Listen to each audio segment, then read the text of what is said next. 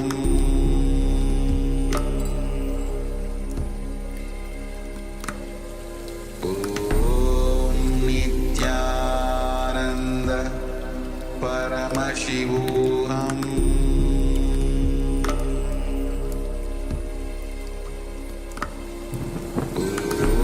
Om Nithyananda Paramashivoham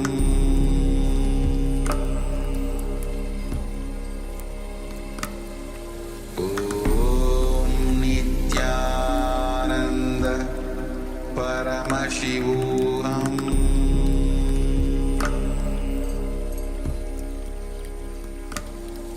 Om Nithyananda Paramashivoham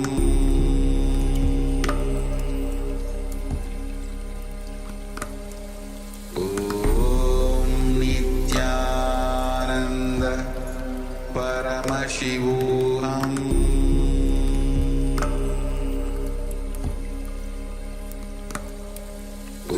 Om Nithyananda Paramashivoham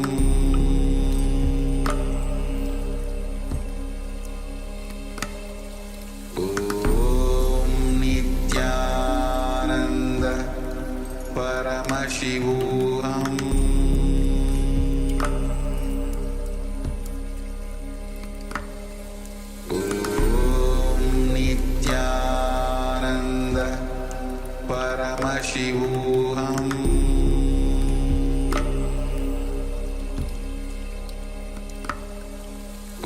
Om Nithyananda Paramashivoham Om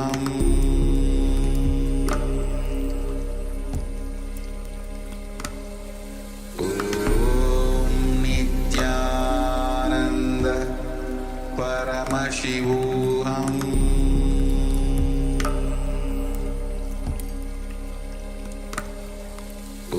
Om नित्यानन्दं परमसुखदं केवलं ज्ञानमूर्तिं द्वन्द्वातीतं गगनसदृशं तत्त्वमस्यादिलक्ष्यम् एकं नित्यं विमलमचलं सर्वधी साक्षिभूतं भावातीतं त्रिगुणरहितं तद्गुरुं तं Namami. Yes, welcome and Nityanandam to all of you. Nithyanandam, welcome. And yes, Nityanandam, all of you. Requesting all of you to switch on your cameras as we are about to enter into the power manifestation round. Manifesting the powers of Paramashiva. And remember again and again that the more and more you manifest the powers of Paramashiva, the more you bring oneness, you grow oneness within you. The more you deepen your connection to Swamiji, the more you enrich yourself, the more life become exciting. So let's get ready to manifest the powers of third eye. We'll be entering with the Sas Pramana, which is the scriptural reference for manifesting the powers of third eye. Let us know if you are able to hear us on YouTube, on Zoom, and all other social media platforms. Okay. So with this, let's get ready. We'll be entering into the Sas Pramana. कपालान्तर्मनो यस्य तिष्ठन्मीलितलोचनः क्रमेण मनसो धार्यात् लक्ष्ये लक्ष्यमुत्तमम्. The translation of these words goes as, by fixing the mind on the inner space within the crown center and sitting stably without any movement, having the eyes closed in succession, but that stability of the mind and the inner space, through the power of third eye, one directly sees the ultimate goal, Lakshyam, by having the vision beyond the sight that reveals any object or place, attaining the space of oneness with the source Paramashiva. With this, let's get ready to manifest the powers of third eye. All right, so requesting every participant to please put on your eye bands. So your eye bands, if you have eye bands, if you don't, any piece of cloth would do that can cover your eyes such that you cannot see through the piece of cloth itself. So any cloth or an eye band, if you could please put on your eye bands. Yes, Nithyananda Mahananda Gaurupini, welcome. We're just about to enter into the power manifestation segment. Yes, thank you, Ma. Now let us sit comfortably with the head, neck, and spine in a straight line. And let us just take a couple of long, deep breaths in and out. Just follow me. Take a long, deep breath in. And a long, deep breath out. And one more time, a long, deep breath in. And a long, deep breath out. All right, now let us bring our awareness to our Ananda Gandha, which is just below the heart center. And let us visualize Swamiji in our Ananda Gandha, our inner space. Visualize your favorite murti, your favorite image of Swamiji in your inner space. The one that you feel most connected to. You have the feeling connection. Just take a moment and feel that feeling connection to the Master.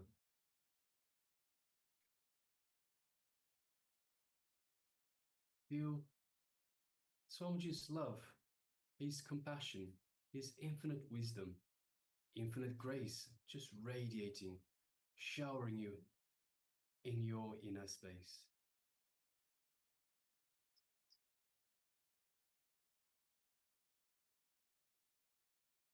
Feel his superconscious energy radiating from your inner space, permeating your entire body, every cell of your body, feeling alive with this superconscious energy that is radiating from Swamiji, from your inner space.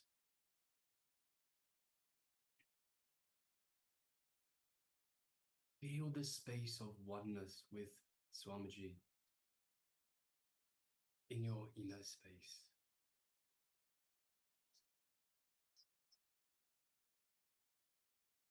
You are in oneness with Swamiji. Now let us move our gaze just gently to the third eye, just between the eyebrows. And just gently look through your third eye into Swamiji's third eye. As you do so, you feel the energetic connection to Swamiji's third eye. Feel this energy radiating from Swamiji's third eye that is energizing, awakening your third eye. Just take a moment and feel that energy in your third eye.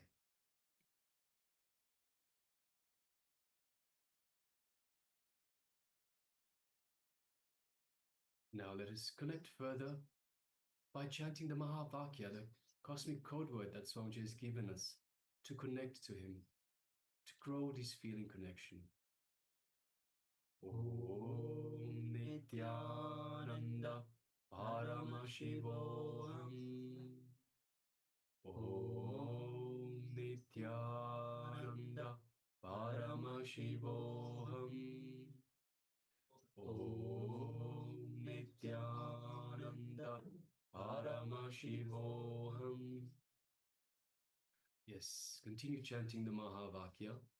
And from this space of oneness with Swamiji, space of oneness with Paramashiva, let us start manifesting the power of the third eye. The image is being displayed for you now. Let us begin.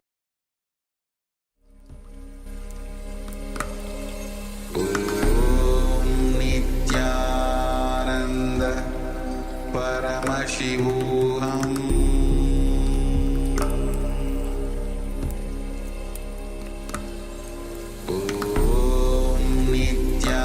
Nithyananda Paramashivoham